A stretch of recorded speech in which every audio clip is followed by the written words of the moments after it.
আজকের প্রথম খবরটা হলো এক অভিনেতা সহ ২৪ জনের মৃত্যু।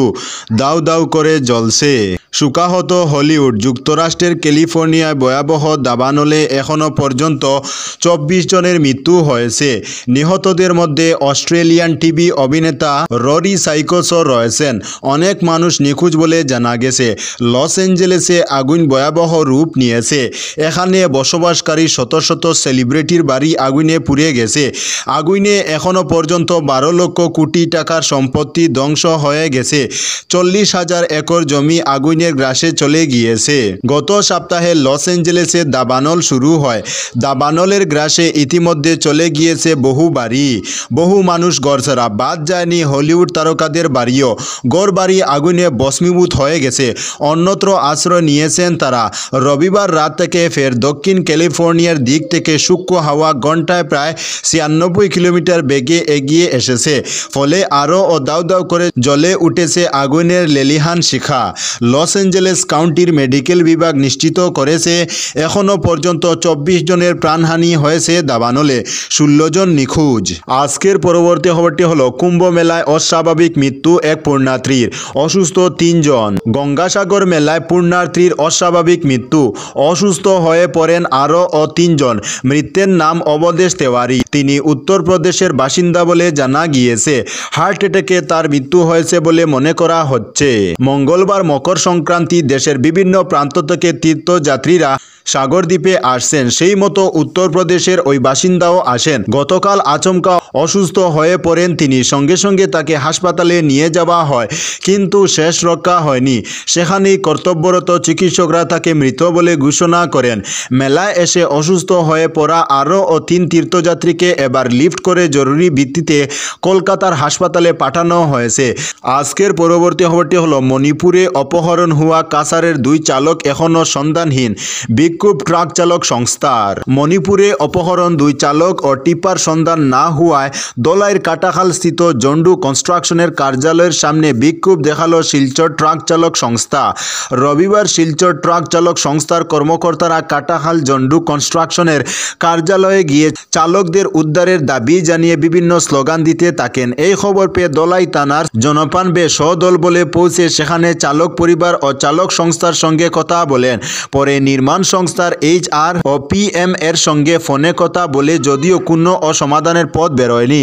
পুলিশ আধিকারিক বিষয়টি কাছাড়ের পুলিশ সুপারকে অবগত করালে বিকালে নির্মাণ সংস্থা ও KGN ট্রান্সপোর্টের কর্মকর্তাদের সঙ্গে পুলিশ সুপার কার্যালয়ে বৈঠক হওয়ার কথা জানা যায়।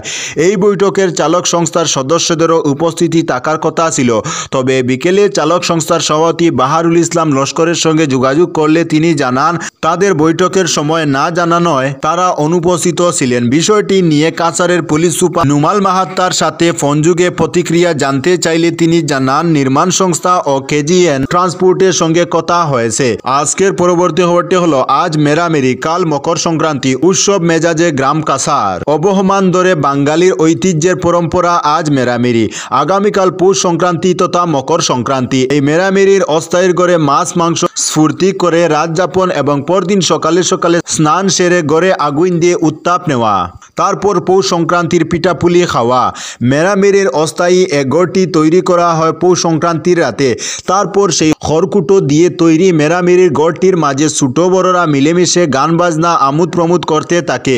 চলে সাধ্য অনুযায়ী খাওয়া দাওয়া। পরের দিন সকালে উঠে স্নান সেরে ঘরটাকে আগুনে জ্বালিয়ে দিয়ে এর পাশ ঘিরে পৌষ সংক্রান্তির পিঠা খাওয়া মেরামেরির একটি রীতি। মেরামেরিকে কেন্দ্র গ্রাম কাছাড়ে চলছে বেলাঘর তৈরি। শিশু ও কিশোর কিশোরীদের মধ্যে এক আনন্দময় পরিবেশ দেখা যায়। সবাই যেন ব্যস্ত। রাতে এই ঘরে খাওয়া দাওয়া হবে। আজকের পরবর্তী খবরটি হলো কাংপোকপিতে আসাম রাইফেলসের অস্থায়ী ঘাঁটিতে আগুন জনতার। আসাম রাইফেলসের একটি অস্থায়ী ঘাঁটিতে ভাঙচুর চালিয়ে আগুন লাগিয়ে দিল উত্তেজিত জনতা। ঘটনাটি ঘটেছে মণিপুরের কাংপোকপি জেলার গেলজাং মহকুমায়। জনতার অভিযোগ আসাম রাইফেলস তল্লাশির নামে হেনস্থতা করেছে স্থানীয় বাসিন্দাদের। তবে স্থানীয় সূত্রের খবর হংবেং এলাকা নাগা জনগোষ্ঠী অধ্যুষিত এলাকায় বাড়ি তৈরির জন্য বেআইনিভাবে কাঠ কেটে নিয়ে যাচ্ছিলেন কয়েকজন। কাঠ বোঝাই গাড়িটি আসাম রাইফেলসের জওয়ানরা আটকালে অশান্তির সূত্রপাত। উত্তেজিত জনতা আসাম রাইফেলসের অস্থায়ী ক্যাম্পে হামলা চালায়। জিনিসপত্র ভাঙচুর করার পাশাপাশি আগুন ধরিয়ে দেয় তারা।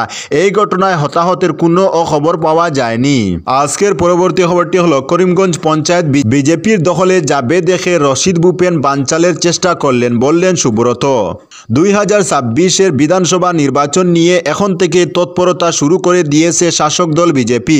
রবিবার করিমগঞ্জ জেলার উত্তর করিমগঞ্জ বিধানসভা ভিত্তিক সক্রিয় সদস্য সম্মেলন অনুষ্ঠিত হয়। মুখ্যমন্ত্রী হিমন্ত বিশ্ব শর্মার নির্দেশ মতো এই বিধানসভা কেন্দ্রের দায়িত্বে থাকা সুব্রত ভট্টাচার্যের উদ্যোগে জেলা গ্রন্থাগার প্রেক্ষাগৃহে এই সম্মেলন অনুষ্ঠিত হয়।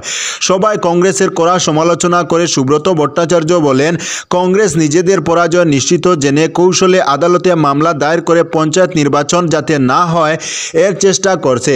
নির্বাচনে ক্ষমতা থাকলে কংগ্রেস প্রতিদ্বন্দ্বিতা করে দেখুক। তারা বুঝতে পেরেছে পঞ্চায়েত নির্বাচন হলে করিমগঞ্জ শ্রীভূমি জেলার পঞ্চায়েত বিজেপির দখলে আসবে, আর সেটা আজ করতে পেরে নানা কৌশলে সেটা বানচাল করার চেষ্টা করেছেন কংগ্রেসের বরিষ্ঠ সদস্য হাফিজ রশিদ আহমেদ চৌধুরী, প্রদেশ সভাপতি ভূপেন বরা। তো বন্ধুরা, আজকের জন্য এতটুকু। পরবর্তী কোনো নতুন ভিডিওতে দেখা হবে, তখন অবধি ধন্যবাদ।